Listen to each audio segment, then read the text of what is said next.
Alright, how to customize and paint models and transformers. Assembly video for Bumblebee. And we'll be getting to some of these projects next.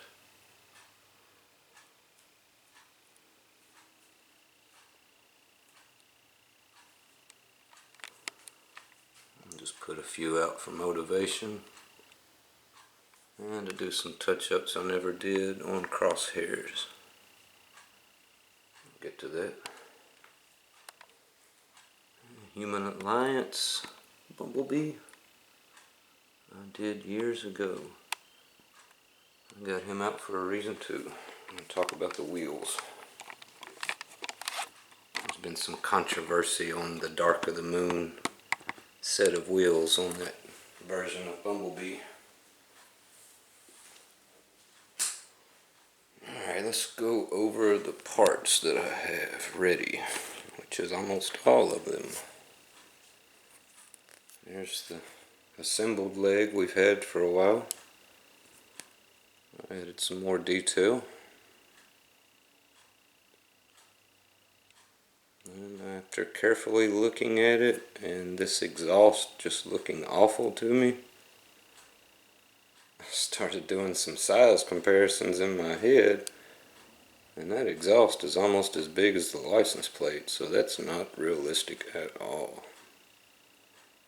So if I were to do this again, which I'm not, but I'll pay attention in the future, before I painted that part, I would have took the Dremel tool, shaved that off, drilled a smaller hole, and used a little piece of chrome metal makeup brush or something cut with the Dremel tool and sanded, filed real nice, and epoxy glued that in. It would look like real chrome and a smaller diameter. Anyways, would have been a good idea for that one. And get these parts ready. And remember our little case of screws at the beginning. And my phone's ringing. I have to call them back.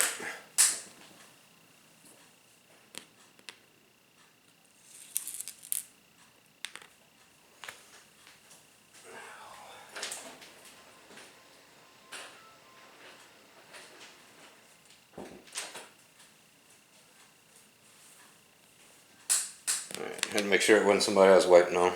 I'll call them back. So, assembly and the wheels. Let me go ahead and talk about the wheels. So, there's been controversy on if they were black chrome or a dark chrome, a blackish chrome. And first thing I've noticed after studying all the wheels and looking up some pictures online is none of the wheels on any of the Bumblebees are accurate. It's at least for Dark of the Moon. So they're supposed to be blacked out.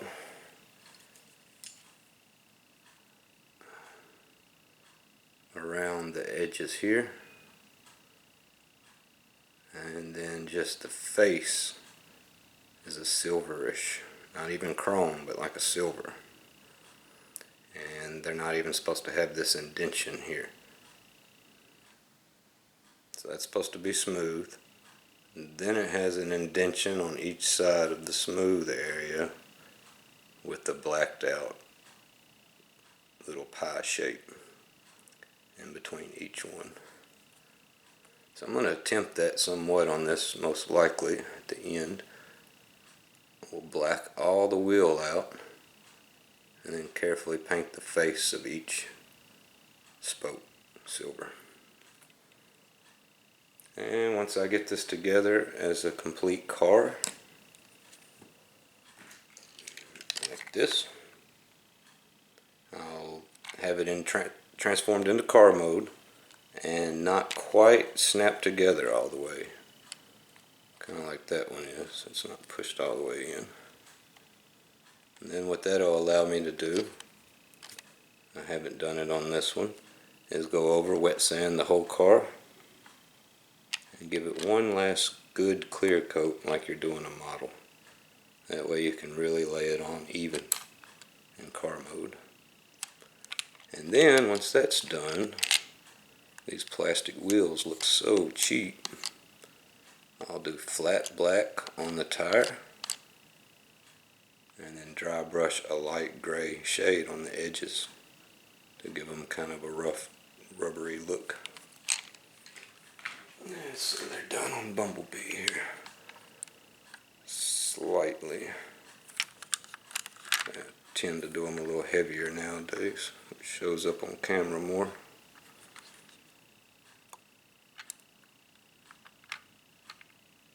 It's a little better looking. And that needs some touch-ups on the black. You can see I attempted on that one. Which those are not the correct wheels either. Alright, let's get this leg together. And then we'll go probably a few days. Get the leg together, then we'll go over the parts. Alright, first thing I had to do before assembly is test fit. Since we painted these parts individually, some of this got built up, the thickness of it. So I've learned from the past mistakes trying to put these things together, and if they fit too tight, to stop, take it off and sand that area down lightly until it'll fit snug, because you do not want that breaking.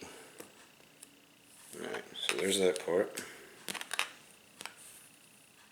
This one didn't seem to need any sanding,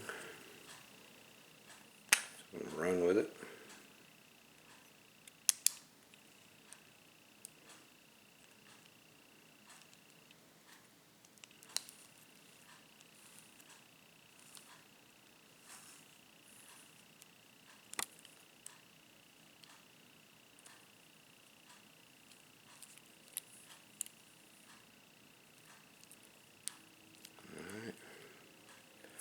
We have 4 screws here. We have to figure out which one goes where.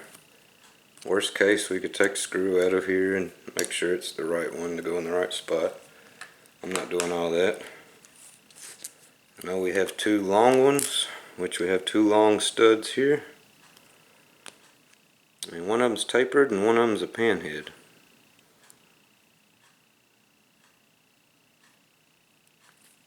Meaning panhead is flat on the bottom. Right there. Tapered has an angle.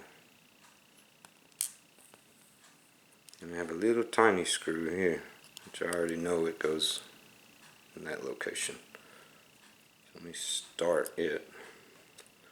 I may need a smaller screwdriver, let's see. Yep. I'm not fully prepared. It's right here next to me though.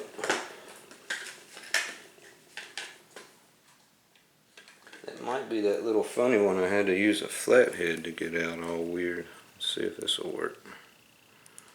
Alright, so there's a tip on these I've shared in the past. Yep. Use a little flathead.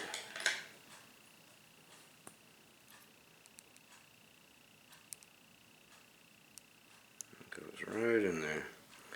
Alright, I turn this backwards until I hear a click. That way it falls into the old thread pattern. Let's see.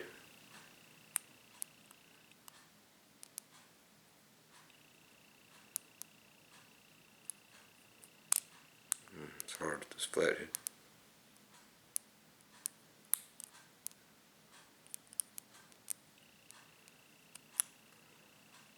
There it is. Gently go in. Get the other one started and then I'll tighten them all down kind of at the same time.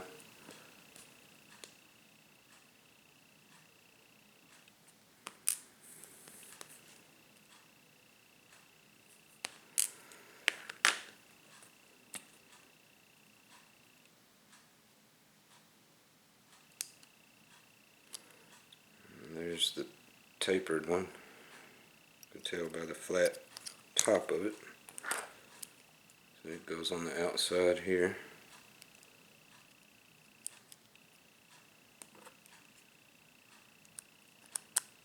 Alright, this one you should hear a click. Oh, it just fell in there, huh?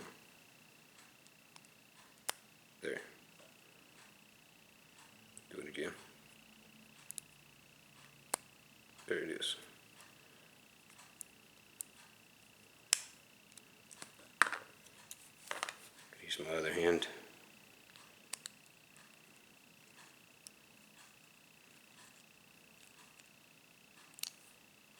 I'm going to wait on the last couple turns.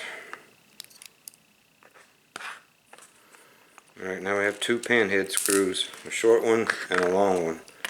The only thing that makes sense here is the short one goes in the shorter stud and the long one goes in the longer stud. So I'm going to run it.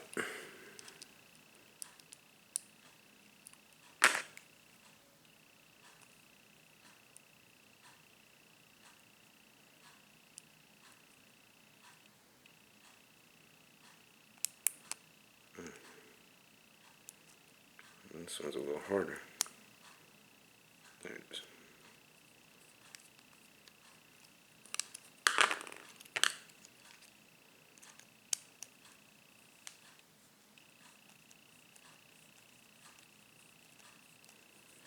And once I get this finished and all the screws tightened down, I'll take some black paint and black out all the tops of the screws.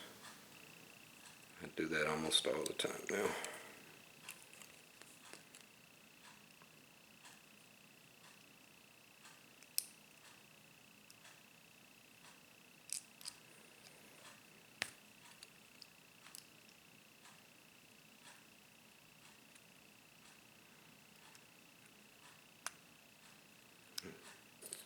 Feel right on that one.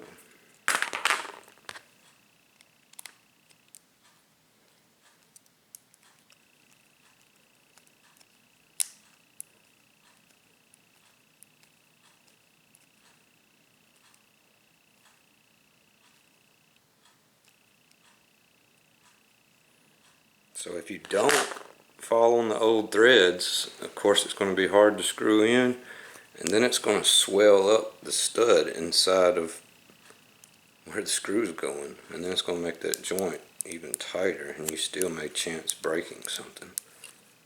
So that's all nice and tight.